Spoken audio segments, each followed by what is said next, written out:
প্রিয় শিক্ষার্থীবৃন্দু, আসসালামু আলাইকুম। Welcome to my online channel English literature handnote PD. English literature handnote পিডির পক্ষ থেকে আমি Mohammad Zakirul Islam, student of English department, Rajshahi college Rajshahi, সবাইকে স্বাগত জানাই। আজকে আমি আমার আলোচনার টপিক যেটা বেছে নিয়েছি সেটা হচ্ছে, দেখেন এখানে হাইলাইট করা আছে কোশ্চিন একটা, সেই কোশ্চিনের অ্যান্সারটা আমি এখানে আলোচনা করব। কোশ্চেনটা হচ্ছে, estimate doctor Faustus as a tragic hero, অর্থাৎ ডক্টর ফস্টাসকে ট্র্যাজিক হিরো হিসাবে বিচার করতে হবে। প্রশ্নটা আলোচনা করার পূর্বে আমি কিছু বিষয় আপনাদের সামনে ক্লিয়ার করতে চাই, অর্থাৎ একটা ব্রড কোশ্চিন কীভাবে লিখতে হয়। মনে রাখবেন, একটা ব্রড কোশ্চিন লিখতে হলে আপনাকে 3টা স্টেপ ফলো করতে হবে। একটা হচ্ছে ইন্ট্রোডাকশন পার্ট, 2 নম্বর যে স্টেপ সেটা হচ্ছে বডি, এবং 3rd স্টেজে গিয়ে আপনাকে কনক্লুশন লিখতে হবে। তো ইন্ট্রোডাকশন, যেখানে ইন্ট্রোডাকশন দিবেন সেখানে কোন বিষয়গুলো আলোচনা করবেন সেটা একটু বলি। সেখানে আপনাকে সাধারণ জ্ঞান আলোচনা করা হবে, অর্থাৎ যে প্রশ্নটা দেওয়া থাকবে ওই প্রশ্নে যে সাধারণ জ্ঞান হবে সেই সাধারণ জ্ঞানটা আপনাকে ইন্ট্রোডাকশানে আলোচনা করতে হবে। আমরা যারা সাধারণ স্টুডেন্ট রয়েছি তারা দেখা যায় যে বিভিন্ন তাদের খাতায় এই টেন্ডেন্সিটা থাকে যে এখানে প্রশ্ন দেওয়া আছে যে estimate doctor Faustus as a tragic hero. তারা ইন্ট্রোডাকশনের প্রথম লাইনে করে কি, এরকম দিয়ে দেয় যে doctor Faustus is one of the remarkable play by Marlowe in the history of English literature. তারপর লেখে Marlowe was born dot dot dot, এভাবে দিয়ে স্টার্ট করে। এখানে স্টার্টিংটা হচ্ছে ভুল। দেখেন, ডক্টর ফস্টাসকে ট্র্যাজিক হিরো প্রমাণ করতে হবে, তাহলে ডক্টর ফস্টাসের সাথে ক্রিস্টোফার মার্লোর লাইফ ডিউরেশনের কোনো মিল নেই। সুতরাং এইভাবে কোনো কোশ্চিন স্টার্ট করা যাবে না। এভাবে স্টার্ট করলে স্যার খাতার প্রতি বিরক্ত হয়ে যান। এটা আমার পার্সোনাল এক্সপিরিয়েন্স থেকে বলছি যে এইভাবে কখনোই স্টার্ট করবেন না। স্টার্ট করবেন কিভাবে, যে এই প্রশ্নটা দেওয়া আছে estimate doctor Faustus as a tragic hero, এই প্রশ্নটা যে এখান থেকে যে সাধারণ জ্ঞানটা হবে সেই সাধারণ জ্ঞানটা আপনাকে ইন্ট্রোডাকশানে বিল্ড আপ করতে হবে। এ হচ্ছে ইন্ট্রোডাকশান। বডিতে কি করবেন, আপনি যে ইন্ট্রোডাকশানটা দিলেন, যে সাধারণ জ্ঞানটা দিলেন, সেই সাধারণ জ্ঞানটা বডিতে গিয়ে বিশ্লেষণ করতে হবে। আর কনক্লুশন পার্টে গিয়ে আপনার এই প্রশ্ন সম্পর্কে আপনার পার্সোনাল ওপিনিয়ন ব্যাখ্যা করতে হবে, তাহলে প্রশ্নে আপনি খুব ভালো মার্কস ক্যারি করতে পারবেন। এ হচ্ছে মোটামুটি একটা প্রশ্ন লেখার নিয়ম। আমি আবারও বলছি, একটা প্রশ্ন লিখতে হলে 3টা স্টেপ ফলো করবেন। একটা হচ্ছে ইন্ট্রোডাকশন পার্ট, আর একটা হচ্ছে বডি, এবং 3 নম্বর পার্ট সেটা হচ্ছে কনক্লুশন। ইন্ট্রোডাকশন পার্টে প্রশ্নটার সাধারণ জ্ঞান আলোচনা করবেন, এবং বডিতে গিয়ে যে সাধারণ জ্ঞানটা আপনি ইন্ট্রোডাকশানে দিয়েছেন সেটা বিশ্লেষণ করবেন, এবং 3rd পার্টে গিয়ে ওই প্রশ্ন সম্পর্কে আপনার নিজের ওপিনিয়ন অথবা কোনো ক্রিটিক যদি কোনো কথাবার্তা বলে থাকে সে সম্পর্কে সেই ওপিনিয়ন যদি দেন, তাহলে আপনার প্রশ্নটা খুব সুন্দর হবে। তো কথা না বাড়িয়ে আমাদের ক্লাসটি শুরু করা যাক। আমি যে প্রশ্নটা নিয়ে আলোচনা করব সেটা হচ্ছে estimate doctor Faustus as a tragic hero, অর্থাৎ ডক্টর ফস্টাসকে বিচার করতে হবে ট্র্যাজিক হিরো হিসাবে। এখানকার সাধারণ জ্ঞান কী কী হতে পারে? এখানকার সাধারণ জ্ঞান এরকম যে ডক্টর ফস্টাস তো একটা প্লে, একটা ট্র্যাজেডি। এখানে ডক্টর ফস্টাসকে তার পরিচয় দিতে হবে। আর ট্র্যাজিক হিরো বলতে আমরা কি বুঝি, এই দুটো সাধারণ জ্ঞান আপনাকে এই ইন্ট্রোডাকশন পার্টে বিশ্লেষণ করতে হবে।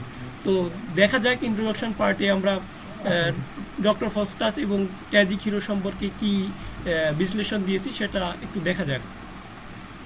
তো লেখা আছে যে অ্যান্সারে যেটা লেখা আছে সেটা হচ্ছে doctor Faustus is a man with uncommon potentialities who sells his soul to the devil in exchange of power and knowledge। দেখেন, এখানে ডক্টর ফস্টাসের পরিচয় দেওয়া আছে। বলা হচ্ছে যে ডক্টর ফস্টাস হচ্ছেন এ ম্যান উইথ আনকমন পোটেন্সিয়ালিটি, অর্থাৎ তার মধ্যে কিছু সাধারণ মানুষের থেকে কিছু আলাদা বুদ্ধি রয়েছে, জ্ঞান বিচার রয়েছে, বিবেচনা রয়েছে, যার জন্য তাকে বলা হচ্ছে uncommon potentialities, man of uncommon potentialities. সে আনকমন পোটেন্সিয়ালিটিসটা কি? তার একাধিক বিষয়ে নলেজ ছিল। সে থিওলজি অর্থাৎ ধর্মতত্ত্বে সে ডক্টরেট ডিগ্রি অর্জন করেছিল। মেডিকেল সায়েন্স সম্পর্কে তার জ্ঞান ছিল, ল সম্পর্কে তার জ্ঞান ছিল, এক কথায় শিক্ষার যতগুলো ব্রাঞ্চ রয়েছে সেই ব্রাঞ্চেসের সকল বিষয় তার জ্ঞান ছিল, যার কারণে তাকে বলা হচ্ছে a man with uncommon potentialities who sells his soul to the devil in exchange of power and knowledge. যে তার আত্মাকে বিক্রি করেছিল একটা শয়তানের কাছে কিসের জন্য? ক্ষমতা এবং জ্ঞানের জন্য। অর্থাৎ তিনি প্রচুর ক্ষমতা এবং নলেজ পেতে চাচ্ছিলেন, যার কারণে তার সোলটাকে তিনি একটা শয়তানের কাছে বিক্রি করে দিয়েছেন। তারপর বলছে is a medieval tragic hero of Marlowe's dramatic masterpiece doctor Faustus. অর্থাৎ ডক্টর ফস্টাস হচ্ছে ক্রিস্টোফার মার্লোর একটা ড্রামাটিক মাস্টারপিস, এটা একটা ট্র্যাজেডি। এখানে এই ডক্টর ফস্টাস হচ্ছে একজন মেডাইভাল অর্থাৎ মধ্যযুগীয় ট্র্যাজিক হিরো। অর্থাৎ এখান থেকে আমরা ডক্টর ফস্টাসের যে পরিচয়টা পেলাম সেটা হচ্ছে ডক্টর ফস্টাস যে প্লেটা রয়েছে সেই প্লের একজন মেডাইভাল ট্র্যাজিক হিরো, যিনি যার মধ্যে আনকমন পোটেনশিয়ালিটি ছিল এবং যিনি তার আত্মাকে পাওয়ার এবং নলেজের জন্য বিক্রি করে দিয়েছিলেন। তারপর লেখা যায় দেখেন before moving on further we should discuss something about a tragic hero. দেখেন এখানে আমি ডক্টর ফস্টাস সম্পর্কে পরিচয় করে দিয়েছি, সাধারণ জ্ঞান একটা শেষ। এখন তারপরে সাধারণ জ্ঞানটা কি, সেটা হচ্ছে ট্র্যাজিক হিরো কাকে বলে সেটা আমি লিখেছি যে বিফোর মুভিং অন ফার্দার, মানে কিছু ডিসকাস করার পূর্বে we should discuss something about tragic hero, আমাদের ডিসকাস করা উচিত কি ট্র্যাজিক হিরো সম্পর্কে। তো ট্র্যাজিক হিরো সম্পর্কে অ্যারিস্টটল তার পোয়েটিক্সে একটি ডেফিনেশন দিয়েছে, আমি সেই ডেফিনেশনটা এখানে নিয়ে আসার চেষ্টা করেছি। দেখেন এখানে যে সংখ্যাটা দেওয়া হয়েছে সেটা হচ্ছে according to Aristotle a tragic hero usually possesses a noble birth and high social standing. He is also a man of excellent qualities, behavior and action.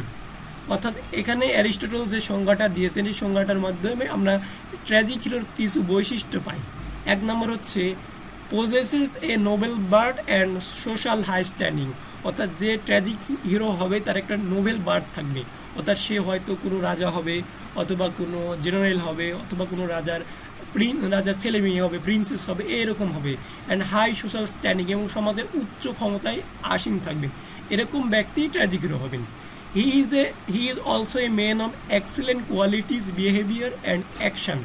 তিনি তার মধ্যে কিছু এক্সেলেন্ট কোয়ালিটিস থাকবে, তার বিহেভিয়ার অনেক সুন্দর হবে, তিনি যেই কাজগুলো করবেন সেগুলো হিরোইক হতে হবে। অর্থাৎ সাধারণ মানুষ যেই কাজগুলো করতে পারেন না সেই কাজগুলো সাধারণত ট্র্যাজিক হিরো করে দেখান, অর্থাৎ হিরোইক কোয়ালিটি তার মধ্যে থাকবে। তাহলে এখান থেকে একটা ক্যারেক্টারিস্টিক পেলাম যে হাই সোশ্যাল স্ট্যান্ডিং এবং নোবেল বার্থ থাকবে। দ্বিতীয়টা যেটা পেলাম সেটা excellent qualities, behaviour and action থাকবে।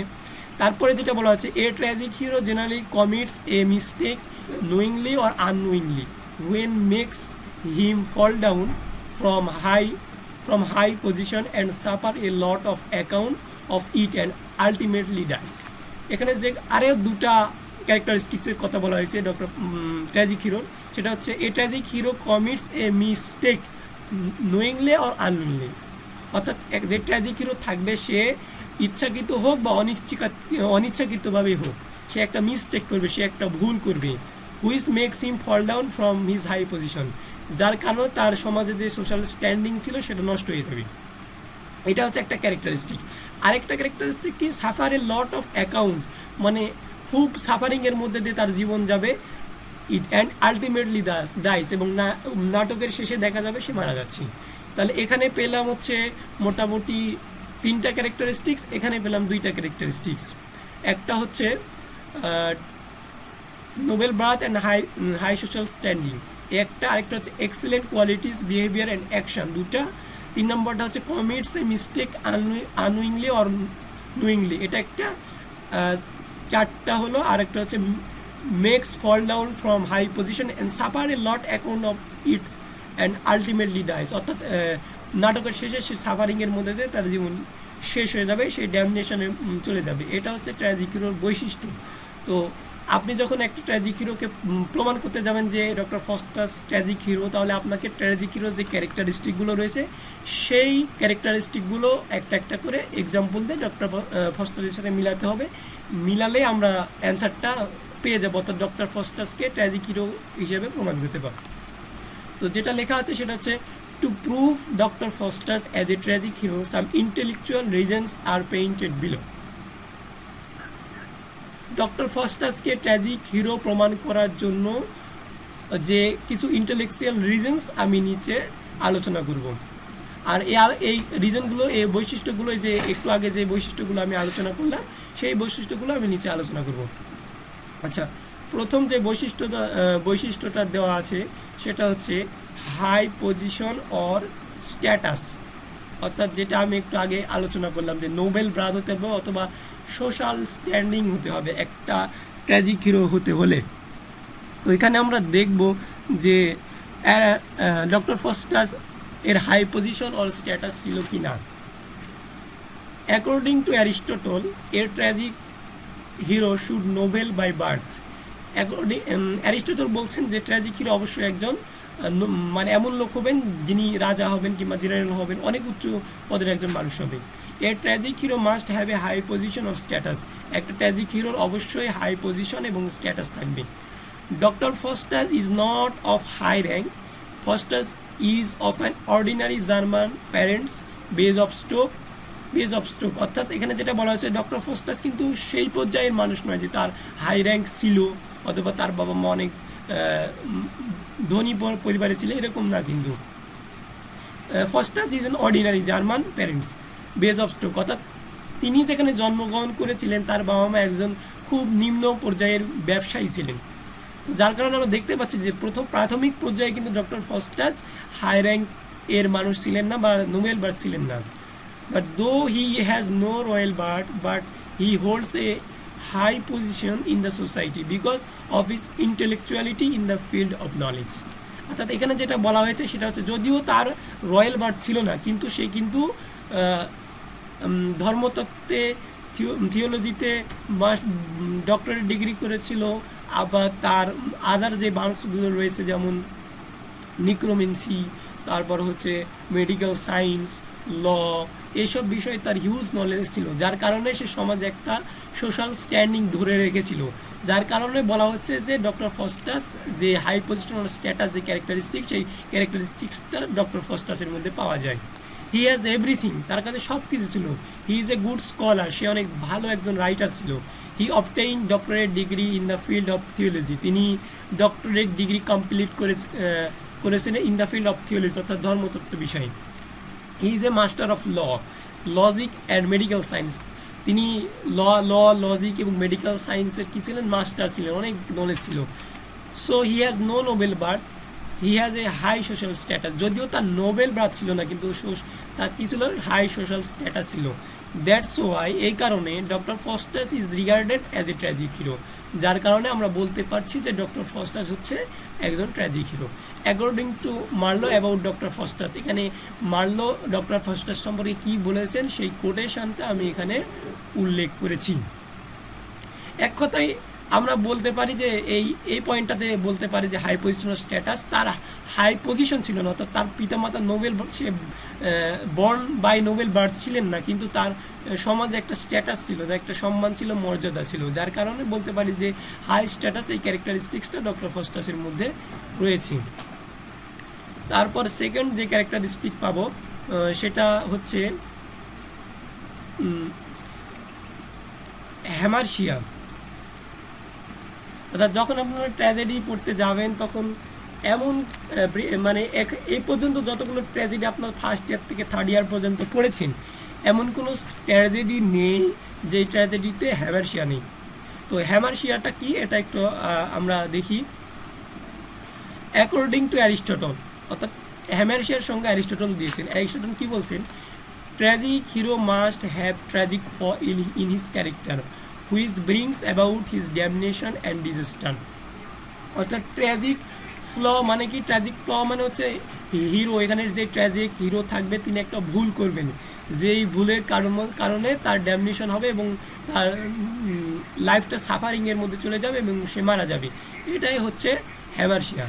Doctor Faustus has a serious flaw in his character, doctor ফস্টাসের মধ্যেও এইরকম একটা ট্র্যাজিক ফ্ল, সিরিয়াস ফ্ল ছিল, একটা ভুল ছিল। সেই ভুলটা কি, his extreme ambition to gain God like power is his tragic flaw, অর্থাৎ তার যে অ্যাম্বিশন, হাই অ্যাম্বিশন, যে সে গড লাইক পাওয়ার, অর্থাৎ গডের মতন ক্ষমতা অর্জন করতে চান, এটা হচ্ছে তার ট্র্যাজিক ফ্ল। তার যে প্রাইড অফ, তার যে অ্যাম্বিশন, এই অ্যাম্বিশনটাই হচ্ছে হাই অ্যাম্বিশন, এটাই হচ্ছে তার ট্র্যাজিক ফ্ল। আবার বলা হচ্ছে যে man has limitation to live in this earth but doctor Faustus crosses is limitation. দেখুন আমরা মানুষের পৃথিবীতে বেঁচে আছি, প্রত্যেকটা মানুষের কিন্তু একটা লিমিটেশন রয়েছে যে এর বাইরে আমরা যেতে পারবো না। কিন্তু ডক্টর ফস্টার্স কী করেছিল, মানুষের লিমিটেশন ছিল যে সে এই বিষয়ে ল পড়বে, মেডিকেল সায়েন্স পড়বে, এগুলো তাকে সমাজে খুব ভালো একটা পজিশনে নিয়ে যাবে। কিন্তু নিক্রোমেন্সি অর্থাৎ জাদুবিদ্যা, এটা কিন্তু মানুষকে তার ধর্ম থেকে ধর্মান্তরিত করে, যার কারণে এটা মানুষের যে লিমিটেশন রয়েছে সেই লিমিটেশনের বাইরে। যার কারণে বলা হচ্ছে যে but doctor Faustus crosses limitation, অর্থাৎ গড তাকে সৃষ্টি করে যে লিমিটেশনটা দিয়েছিলেন সেই লিমিটেশনটা ক্রস করেছিলেন ডক্টর ফস্টার্স। এটাই হচ্ছে তার tragic flaw. He was not satisfied with that limited knowledge, অর্থাৎ তাকে যে জ্ঞানগুলো দেওয়া হয়েছিল, গড তাকে যে জ্ঞান দিয়েছিলেন সেই জ্ঞান তার কাছে লিমিটেড ছিল না, তিনি আরও জ্ঞান অর্জনের চেষ্টা করেছিলেন। So he thought of practising necromancy, অর্থাৎ তিনি কী করলেন এক পর্যায়ে যে তাকে জাদুবিদ্যা শিখতেই হবে, জাদুবিদ্যা শিখার মাধ্যমে তিনি পৃথিবীকে তার হাতের মুঠোয় নিয়ে আসবেন, যেটা ইচ্ছা সেটা করতে পারবেন। যার কারণে তিনি নিক্রোমেন্সি প্র্যাকটিস করা শুরু করেন। ফস্টার্স সম্পর্কে, ফস্টার্স নিজে নিজে কি বলছে নিক্রোমেন্সি সম্পর্কে এটা আমরা একটু দেখব। According to doctor Faustus the following are the power of necromancy, অর্থাৎ ডক্টর ফস্টার্সের মতে এই যে নিচে যে কোটেশন দেওয়া রয়েছে এই কোটেশন হচ্ছে দ্য পাওয়ার অফ নিক্রোমেন্সি, অর্থাৎ a hard-working student of the science of magic can surely gather a lot of profit and unlimited power and great honor and enjoyment. অর্থাৎ যে ব্যক্তি ম্যাজিক প্র্যাকটিস করবে, অর্থাৎ নিক্রোমেন্সি প্র্যাকটিস করবে, gather a lot of profit, সে অনেক profit পাবে, অনেক সুযোগ সুবিধা পাবে, অ্যান্ড আনলিমিটেড পাওয়ার, সে আনলিমিটেড পাওয়ার পাবে, অ্যান্ড গ্রেট অনার, এবং অনেক সম্মান এবং মর্যাদা পাবেন, অ্যান্ড এনজয়মেন্ট, তিনি এখানে সেটা এনজয় করতে পারবেন। If I study this science of magic, এখন ডক্টর ফস্টার্স বলছে যদি আমি ম্যাজিকটা স্টাডি করি তাহলে everything lying between and two motionless pools of this earth will be under my command, full command. অর্থাৎ তিনি যদি নিক্রোমেন্সি প্র্যাকটিস করেন তাহলে পৃথিবীর এই পুল থেকে ওই পুল পর্যন্ত যত কিং রয়েছে, পৃথিবীর যত মানুষ রয়েছে, সেই মানুষগুলো কী হবে, ডক্টর ফস্টার্সের আন্ডারে চলে আসবে, তার কমান্ডে চলবে। এটা হচ্ছে তার ধারণা। অর্থাৎ নিক্রোমেন্সি প্র্যাকটিস করলে তিনি লট অফ পাওয়ার পাবেন, যে পাওয়ার দিয়ে তিনি পৃথিবী শাসন করতে পারবেন। King and emperors can exercise their influence only over their own kingdoms, রাজারা কি করে, শুধু তার যে রাজ্য রয়েছে সেই রাজ্যতে কিন্তু ইনফ্লুয়েন্স ফেলায়, কিন্তু ডক্টর ফস্টার সমস্ত নিক্রোমেন্সি প্র্যাকটিস করলে সকল কিং যারা রয়েছে তাদেরকে পরিচালনা করতে পারবেন। তারপর বলা আছে they can never have the power to produce a storm or to split to the clouds to create thunder and rain, যে রাজাগুলো রয়েছে তারা কখনোই কী করতে পারবেন না, ঝড় তৈরি করতে পারবেন না, খুব মারাত্মক ঘূর্ণিঝড় তৈরি করতে পারবেন না, অথবা ক্লাউডকে এইভাবে তৈরি করতে পারবেন না যে ক্লাউড থেকে থান্ডার এবং রেইন, বজ্র এবং বৃষ্টিপাত হবে। But the power of a person who excels in this art of necromancy extends as far as the imagination of man can go. A very competent musician is powerful as mighty as God. অর্থাৎ এখানে যেটা বলা হচ্ছে যে but the power of a person who excels in this art of necromancy, অর্থাৎ যে মানুষের কাছে নেক্রোমেন্সি অর্থাৎ জাদুবিদ্যা থাকবে, extend as far as the imagination of man can go, মানুষের ইমাজিনেশন যতদূর পর্যন্ত যায় ততদূর পর্যন্ত গিয়ে এই নেক্রোমেন্সি কাজ করতে পারবে। অর্থাৎ মানুষ যেটাই চিন্তা করবে সেটাই নেক্রোমেন্সি তাকে দিয়ে দিবে। যেমন ডক্টর ফস্টার্স মৃত্যুর আগে বলেছিল যে আমি হেলেনের সাথে কিস করতে চাই, সে কিন্তু সেটা পেয়ে গেছিল। তো এটাই হচ্ছে নিক্রোমেন্সির ক্ষমতা। তারপরে এখানে কোটেশনে সেই কথাগুলো, যে কথাগুলো ডক্টর ফস্টার্স বলেছে সেই কথাগুলো দেওয়া রয়েছে। অর্থাৎ এখানে আলোচনা করা হয়েছে যে একটা হ্যামারশি, অর্থাৎ ডক্টর ফস্টার্সের যে হাই অ্যাম্বিশন ফর পাওয়ার ছিল এবং নলেজ ছিল সেটা এখানে ব্যাখ্যা করা হয়েছে যে সে অনেক বিদ্যা অর্জন করেছে কিন্তু এই বিদ্যাতে সে সন্তুষ্ট নয়, এটা তার লিমিটেড পাওয়ার, তিনি আনলিমিটেড পাওয়ার পেতে চান, যার কারণে তাকে নিক্রোমেন্সি প্র্যাকটিস করতে হবে। নিক্রোমেন্সি তাকে কী দেবে, পাওয়ার দিবে, তাই আনলিমিটেড পাওয়ার দিবে, অনার দিবে, এনজয়মেন্ট দিবে, পৃথিবীর সব কিছু তার কমান্ডে চলে আসবে, বজ্রপাত বৃষ্টিপাত ঘটাতে সক্ষম হবে। মানুষের ইমাজিনেশন যতদূর পর্যন্ত তাই ততদূর পর্যন্ত এই নিক্রোমেন্সি নিয়ে কাজ মানে মানে চলে যেতে পারবেন। এই চিন্তা ভাবনাগুলো ডক্টর ফস্টাসকে ড্যামনেশনের পরটা উন্মোচন করেছিল। এই হচ্ছে ডক্টর ফস্টাসের হ্যামারশিয়া। 3 নম্বর পয়েন্ট যেটা লেখা আছে সেটা হচ্ছে হাব্রিস। অর্থাৎ হাব্রিসটা এখানে অবশ্য দেওয়া আছে যে হাব্রিসটা কি বলা আছে। Hubris means excessive pride and disrespect for the natural order of thing. অর্থাৎ মানুষ জন্মগতভাবে যে ক্ষমতা পায় সেটা যদি এক্সেসিভ প্রাইড করে, খুব অহংকার করে এবং সেটাকে ডিসরিসপেক্ট করে, যদি সম্মান না জানায়, সেটাকে বলা হবে হাব্রিস। অর্থাৎ আমরা ডক্টর ফস্টাসে দেখতে পাচ্ছি যে ডক্টর ফস্টাসকে গড অনেক পাওয়ার দিয়েছে, নলেজ দিয়েছে, কিন্তু কে করলো, সে এক্সেসিভ প্রাইড করলো। সে বললো যে এই নলেজগুলো আমার দরকার নাই। সে কী করলো, এই নলেজগুলো ডিসরিসপেক্ট করে নিক্রোমেন্সি প্র্যাকটিস করতে গেল। আর এটা কি তার মাধ্যমে কী করলো, ন্যাচারাল অর্ডার অফ থিং যেটা দিয়েছেন গড, সেটা সে ভায়োলেট করলো। আর এটাই হচ্ছে হাব্রিস। Dr. Faustus has excessive pride and disrespect for the natural order of things, so that he practiced necromancy. যেটা আমি বললাম যে ডক্টর ফস্টাস এর যে গডটাকে যে ক্ষমতা দিয়েছিল, সেই ক্ষমতার জন্য সে এক্সেসিভ প্রাইড করেছিল এবং ডিসরিসপেক্ট করেছিল, যার কারণে সে কী করলো, নিক্রোমেন্সি প্র্যাকটিস করতে লাগলো, যার কারণে এটা ড্যামনেশন হয়ে গেল। তারপর বলা হচ্ছে he surpassed all other, he took delight in debating and discussing subject of the theology pertaining to God and heaven. সে একে একে লজিক দিচ্ছিল যে ল পড়লে রয়্যালিটি দুর্বলতা, মেডিকেল সায়েন্স পড়লে কি মেডিকেল সায়েন্সের দুর্বলতা, এইগুলো প্রমাণ করে তিনি বলছেন যে এগুলো পড়ে কোনো কাজ নাই, আমাকে থিওলজি প্র্যাকটিস করতে হবে, থিওলজি প্র্যাকটিসের মাধ্যমে আমি গডকে পাবো, হেভেন পাবো।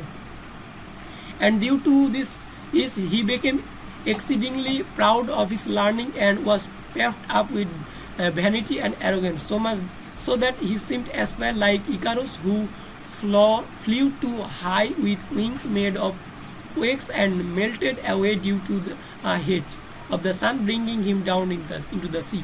অর্থাৎ এখানে ডক্টর ফস্টাসকে ইকারুসের সাথে তুলনা করা হচ্ছে। ইকারুস হচ্ছে একজন, এটা হচ্ছে একটা গ্রিক ক্যারেক্টার, যে কি করেছিল, মোমের একটা পাখনা তৈরি করার পর আকাশে উড়ে বেড়াচ্ছিল। তো আকাশে উঠতে উঠতে এমন পর্যায়ে পৌঁছে যায়, সে সূর্যের কাছে চলে যায়। যেহেতু তার পাখাটা মোমের ছিল, সে অহংকার করছিল যে আমি পৃথিবীর সব জায়গাতে চলাফেরা করতে পারি, যার কারণে সে চলে গেছে কি, সূর্যের কাছে। যখনই সূর্যের কাছে যায়, সূর্যের যে তাপ ছিল, সেই তাপের মাধ্যমে তার যে মোমের যে পাখনাটা ছিল, সেই পাখনাটা গলে যায়।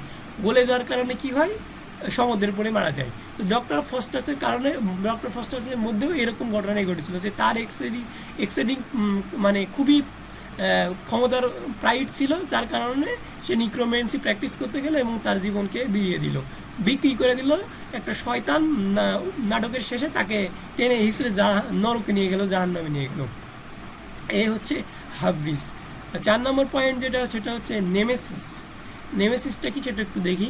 Nemesis means a punishment that the protagonist can not avoid, usually occurring as a result of hubris. তো হাব্রিসটা কী ছিল, হাব্রিসটা ছিল excessive pride and disrespect for the natural order of thing. অর্থাৎ মানুষের যে এক্সেসিভ পাওয়ার এবং প্রাইড এবং তার যে ক্ষমতা যেটা খোদা তাকে দিয়েছে, তার প্রতি যে ডিসরেসপেক্ট, এই ডিসরেসপেক্টের ফলে যেই পানিশমেন্টটা দেওয়া হয় প্রোটাগনিস্টকে, অর্থাৎ ট্র্যাজিক হিরোকে, সেটাই হচ্ছে নেমেসিস।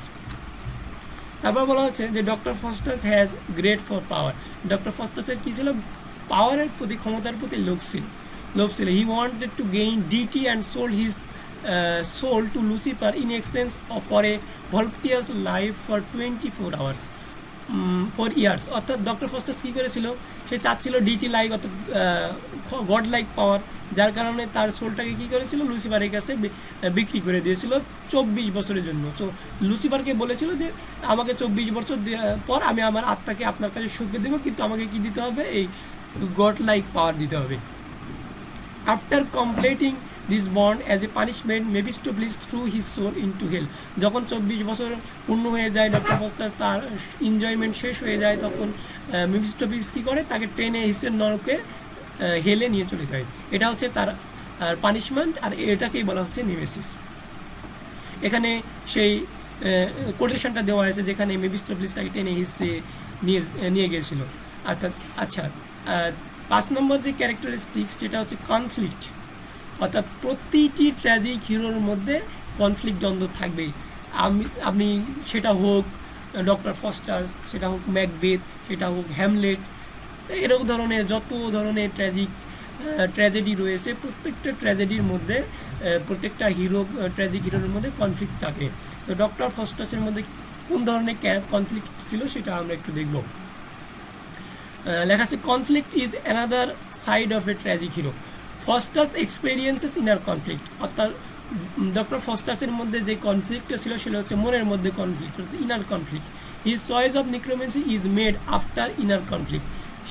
সে যখন নিক্রোমেন্সিকে তার পেশা হিসেবে নিতে শুরু করলো, তখন তার মনের মধ্যে মানে তার দেখা যায় যে গুড অ্যাঞ্জেল এবং ব্যাড অ্যাঞ্জেলের মাধ্যমে দুটো অ্যালোরিক্যাল ক্যারেক্টার সৃষ্টি করা হয়। একটা অ্যালোরিক্যাল ক্যারেক্টার বারবার, যেটা গুড অ্যাঞ্জেল বারবার বলে যে আপনি যে নিক্রোমেন্সি প্র্যাকটিস করতে যাচ্ছেন, এটা করলে আপনি ড্যামনেশনের দিকে যাবেন। আর যেটা ব্যাড অ্যাঞ্জেল রয়েছে, সে বারবার তাকে ইন্সপায়ার করছিল যে আপনি যদি এটা প্র্যাকটিস করেন তাহলে আপনি পৃথিবীর সকল ক্ষমতা পেয়ে যাবেন। এই যে কনফ্লিক্ট অন্তরের মধ্যে, ডক্টর ফস্টাসের যে ইনার কনফ্লিক্ট রয়েছে, সেটা এই নাটকে হচ্ছে দুটা অ্যালোগরিক্যাল ক্যারেক্টার মাধ্যমে উপস্থাপন করা হয়েছে।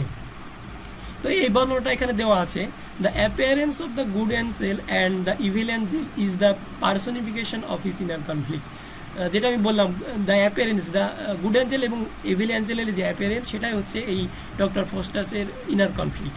His conventional heart is opposed to his self-damnation, and this is clearly hinted when his blood congeals as he proceeds to sign to contact with his blood. অর্থাৎ যখন এই মানে চুক্তি অনুযায়ী ডক্টর ফস্টাস তার ব্লাড দ্বারা, তার রক্ত দ্বারা চুক্তি স্বাক্ষর করতে যাচ্ছিলেন, তা সেই ব্লাডটা কিন্তু জমে যাচ্ছিল, মানে চুক্তি স্বাক্ষর করতে পারছিল না। এখানে কিন্তু ইনার কনফ্লিক্ট রয়েছে। এখানে তখন গুড অ্যাঞ্জেল এবং ব্যাড অ্যাঞ্জেল এসে তাকে ইন্সপায়ার করে। গুড অ্যাঞ্জেল বলে যে আপনি যেটা করতে যাচ্ছেন এটা খারাপ হবে, ড্যামনেশনের মধ্যে পড়বেন। আবার ব্যাড অ্যাঞ্জেল এসে বলছিলেন যে, তাকে ইন্সপায়ার করছেন যে আপনি সকল ক্ষমতা পেতে হলে আপনাকে অবশ্যই নিক্রোমেন্সি প্র্যাকটিস করতে হবে।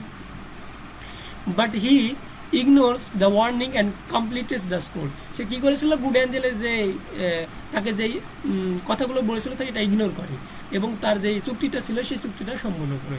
As time rolls on he becomes more and more elucid, and the growing sense of loss and the wakes of damnation begins to sting like a scorpion. অর্থাৎ পরিশেষে এই যে টাইমের সময়ের গতির মাধ্যমে আস্তে আস্তে কী হয়ে যায়, সেই ড্যামনেশনের মধ্যে পড়ে যায়, এটা না মানার কারণে।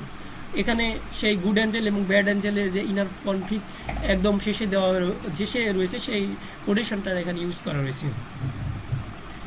আচ্ছা, তারপরে 6 নম্বর পয়েন্ট যেটা হচ্ছে, সেটা হচ্ছে ক্যাথারসিস। ক্যাথারসিসটা কি? We feel pity and fear for the tragic hero which is called catharsis. অর্থাৎ একদম নাটকের শেষে আমরা ট্র্যাজিক হিরো পড়ার পর তার প্রতি আমাদের যে ভালোবাসা এবং ভয় জন্মাবে, সেটা হচ্ছে ক্যাথারসিস। অর্থাৎ আমরা যখন ট্র্যাজিক হিরো পড়বো, প্রত্যেকটা ট্র্যাজিক হিরো পড়ার পরে আমাদের মধ্যে কোনো না কোনো ধরনের পিটি এবং ফেয়ার তৈরি হবে, আর এই ফেয়ারটাকে বলা হচ্ছে ক্যাথারসিস। এখন আমরা দেখবো ডক্টর ফস্টাস পড়ে আমরা সেই পিটি এবং ফেয়ার পাই কিনা। We feel some form of connection with us. যখন আমরা ডক্টর ফস্টাস পড়ি তখন তার সাথে আমাদের কিছু কানেকশন খুঁজে পাই। কানেকশনটা কি? Doctor Faustus makes mistakes which any man can do.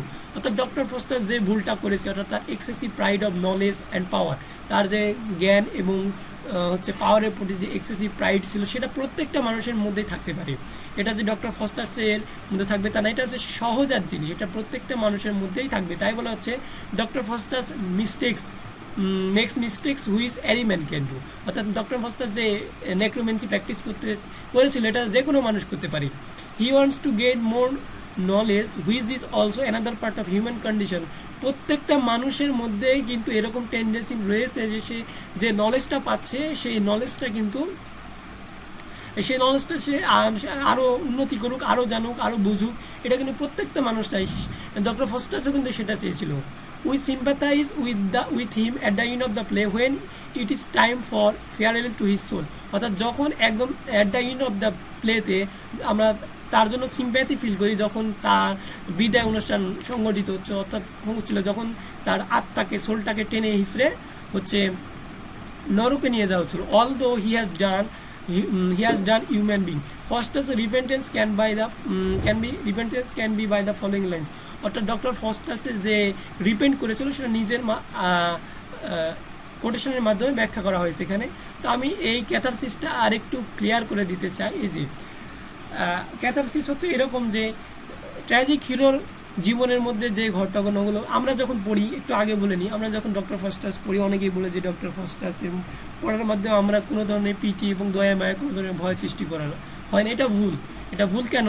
যখন আমরা ডক্টর ফস্টাসের সাথে আমাদের লাইফটাকে মিলাবো অর্থাৎ হিউম্যান লাইফটাকে মিলাবো, দেখতে পাবো যে ডক্টর ফস্টাস যে ভুলটা করেছে, যে তার ক্ষমতা পাওয়ার ইচ্ছা, প্রত্যেকটা মানুষের মধ্যে এরকম টেন্ডেন্সি থাকে যে তার ক্ষমতা পাওয়ার ইচ্ছা থাকে। তো ক্ষমতা পাওয়ার ইচ্ছা আর কারণে কি হয়েছিল, তার পতন হয়েছিল। তো আমাদের জীবনে এরকম পতন হতে পারে, আমরাও ক্ষমতার আকাঙ্ক্ষা করতে পারি, ক্ষমতার পাই দেখাতে পারি, যার কারণে আমাদের জীবনে এরকম ঘটনা ঘটতে পারে, যার কারণে আমরা ডক্টর ফস্টাস পড়ার পর ফিটি এবং ফেয়ার ফিল করি। আর এটাই হচ্ছে ক্যাথারসিস। এখন আমরা একদম প্রশ্নের একদম শেষ পর্যায়ে চলে এসেছি। এখানে আমি কনক্লুশনে যেটা দিয়েছি সেটা হচ্ছে, Thus, Faustus is really considered a tragic hero as he is scholar. He suffers from a flaw in his character. The flaw will make him commit a fatal mistake. He realizes his mistake, but when it is too late and his fall evokes our pity. অর্থাৎ বলা হচ্ছে doctor Faustus প্রথমে একটা scholar ছিল, সে suffer করেছিল তার যে ভুল হয়েছিল, তার ভুলের কারণে, তার যে ফ্ল হয়েছিল তার মিস্টেকের কারণে, দেন সে রিয়ালাইজ করে তার মিস্টেক এবং শেষে কী করে, রিপেন্ট করে, যার কারণে অ্যারিস্টটল যে ক্যারেক্টারিস্টিকগুলো বলেছিলেন একটা ট্র্যাজিক হিরোর মধ্যে যে ক্যারেক্টারিস্টিকগুলো থাকতে হবে, প্রায় প্রত্যেকটি ক্যারেক্টারিস্টিক ডক্টর ফস্টাসের মধ্যে রয়েছে, যার কারণে আমরা ডক্টর ফস্টাসকে ট্র্যাজিক হিরো হিসেবে বিবেচনা করতে পারি। তো এখানে আমি আরও কয়েকটা পয়েন্ট দিয়েছি, দেখেন লেখা আছে পয়েন্ট ক্যান বি ইনক্লুডেড, অর্থাৎ এই যে পয়েন্টগুলো আমি আলোচনা করেছি এই পয়েন্ট বাদ দিয়েও আপনি আরও 4টা পয়েন্ট হচ্ছে অ্যাড করতে পারবেন। একটা হচ্ছে অ্যাডমিক্সিং ক্যারেক্টার, অর্থাৎ ট্র্যাজিক হিরো ক্যারেক্টার কী হবে, মানে খুব যে ভালো হবে তাও না, খুব যে খারাপ হবে তাও না, হি ইজ বেটার দিন এভারেজ, অর্থাৎ সাধারণ যে মানুষ থাকবে সেই সাধারণ মানুষের থেকে একটু আলাদা হবে। ডক্টর ফস্টাস কিন্তু সাধারণ মানুষের থেকে একটু আলাদা, কারণ গড কিন্তু সবাইকে এতগুলো ক্ষমতা নলেজ কিন্তু একসাথে দেন না, কিন্তু ডক্টর ফস্টাস কিন্তু সেই নলেজটা পেয়েছিলেন। লাভ ফর পাওয়ার, অর্থাৎ প্রত্যেকটা ট্র্যাজিক হিরোর মধ্যে লাভ ফর পাওয়ার থাকে, অর্থাৎ ক্ষমতার ভালোবাসা থাকে, ডক্টর ফস্টাসের মধ্যেও ছিল। মোরাল এক্সেলেন্স, অর্থাৎ তার মধ্যে কিছু গুড বৈশিষ্ট্য, ভালো বৈশিষ্ট্য থাকবে, যেমন তিনি নাটকের শেষে রিপেন্ট করেছেন, সেটা হচ্ছে তার ভালো দিক। তারপর হচ্ছে ট্র্যাজিক ইন্ডিক, এই ক্যারেক্টারিস্টিকটা অবশ্যই আপনারা শেষে এই যে কনক্লুশনটা দেওয়া হয়েছে এই কনক্লুশন এর উপরে যোগ করবেন। আমি ট্র্যাজিক ইন্ডিংটা বলে একটু, ডক্টর ফস্টাসের কিন্তু ট্র্যাজিক ইন্ডিং হয়েছিল, সে পাপ করেছিল, সে একটা মিস্টেক করেছিল, সেই মিস্টেক্সের কারণে তাকে কী করা হয়েছিল, তার সেটা পে করতে হয়েছিল, তাকে নরকে টেনে এসে নিয়ে যাওয়া হয়েছিল, এইভাবে তার জীবনটা শেষ হয়ে গেছিলো। আর এভাবে একটা ট্র্যাজিক হিরোর জীবন শেষ হয়ে যায়। এই হচ্ছে মোটামুটি ট্র্যাজিক হিরো, অর্থাৎ ডক্টর ফস্টাসকে ট্র্যাজিক হিরো হিসেবে বিবেচনা করা। এই প্রশ্নটা আমি নিজে প্রিপেয়ার করেছি, বিভিন্ন জায়গা থেকে কালেক্ট করেছি, বিভিন্ন স্টাডি গাইড থেকে হেল্প নিয়েছি, নেট থেকে হেল্প নিয়েছি, নিয়ে আমার মতো করে আপনাদের সামনে কোটেশন দেওয়ার মাধ্যমে এবং পয়েন্ট আকারে উল্লেখ করেছি। এই প্রশ্নটা যদি আপনার পরীক্ষার খাতায় লিখতে পারেন তাহলে মোটামুটি খুব ভালো মার্কস ক্যারি করবেন। আমি আবার প্রশ্নটা সামারাইজ করে দিই, যে প্রথমে ইন্ট্রোডাকশান দিয়েছি, যেখানে ডক্টর ফস্টাস কে এবং হচ্ছে ডক্টর ফস্টাসকে ট্র্যাজিক হিরো, অর্থাৎ ট্র্যাজিক হিরো কাকে বলা হয় সেটা আমি ব্যাখ্যা করেছি। তারপরে হচ্ছে যেটা আলোচনা করেছি, এই যে দেখেন ডক্টর ফস্টাস এর এখানে পরিচয় দেওয়া আছে, তারপর অ্যারিস্টটল ট্র্যাজিক হিরো যে সংজ্ঞাটা দিয়েছেন সেটা দেওয়া আছে, তারপরে যে ক্যারেক্টারিস্টিকগুলো একটা ট্র্যাজিক হিরোর মধ্যে যে ক্যারেক্টারিস্টিকগুলো থাকা প্রয়োজন সেই সবগুলো ক্যারেক্টারিস্টিক্স এই ডক্টর ফস্টাসের মধ্যে ছিল। তার মধ্যে একটা হচ্ছে আমরা যেটা আলোচনা করলাম হাই পজিশন ওর স্ট্যাটাস, আরেকটা হচ্ছে হ্যামারশিয়া, আরেকটা হচ্ছে যেটা বললাম হাব্রিস, তারপরে নেমেসিস, তারপর হচ্ছে রয়েছে কনফ্লিক্ট, তারপর হচ্ছে ক্যাথারসিস, তারপর আমি কনক্লুশন দিয়েছি। কনক্লুশনের পূর্বে আপনারা এই ট্র্যাজিক ইন্ডিং পয়েন্ট অবশ্যই যোগ করবেন। তারপরেও আপনি এই পয়েন্ট যোগ করার পরেও এই বাকি 3টা point advancing character, love for power, moral excellence এগুলো অ্যাড করতে পারেন। তাহলে প্রশ্নটা আরও একটু বড় হবে এবং এটা যে লেন্থটা সেটা একটু বড় হবে এবং যিনি এক্সামিনার থাকবেন তিনি মার্কস আপনাকে বেশি দিবেন। এই হচ্ছে doctor Faustus as a tragic hero. তো এই ছিল আজকের আলোচনা। নেক্সটে পরবর্তী আলোচনাতে আমি আরও একটি প্রশ্ন নিয়ে হাজির হব, সেটা অবশ্যই ডক্টর ফস্টাস থেকে আমি আলোচনা করব। ডক্টর ফস্টাস থেকে আরেকটা প্রশ্ন রয়েছে হচ্ছে রেনেসান্স এলিমেন্ট, অর্থাৎ ডক্টর ফস্টাসের রেনেসান্স কোন এলিমেন্টগুলো পাওয়া যায় সেই প্রশ্নগুলো নিয়ে আলোচনা করব। তো আপনারা যারা আমার চ্যানেলটিকে দেখছেন তারা অবশ্যই চ্যানেলটিকে সাবস্ক্রাইব করবেন আর কমেন্ট করবেন এবং শেয়ার করে আপনাদের বন্ধুদেরকেও উপকৃত করবেন। আর এই যে এই প্রশ্নের অ্যান্সারটা আপনারা কোথায় পাবেন আমি একটু বলি। এটা আমি নিচের ডিসক্রিপশন বক্সে আমি এই প্রশ্নের লিঙ্ক দিয়ে দিব, যেখানে আপনারা আমার হ্যান্ড রাইটিং পেয়ে যাবেন। তো সেটা হচ্ছে আমার ফেসবুক পেজ, ওই ফেসবুক গ্রুপে পেজে আপনারা সেই প্রশ্নের অ্যান্সারটা পেয়ে যাবেন। তো ঠিক আছে, আজ এই পর্যন্ত। পরবর্তী আলোচনা হবে ডক্টর ফস্টাসের রেনেসাঁ এলিমেন্টস নিয়ে। ততদিন পর্যন্ত আল্লাহ আপনাদের সবাইকে ভালো রাখুক, সুস্থ রাখুক এবং আমার জন্য দোয়া করবেন। সবাইকে আমার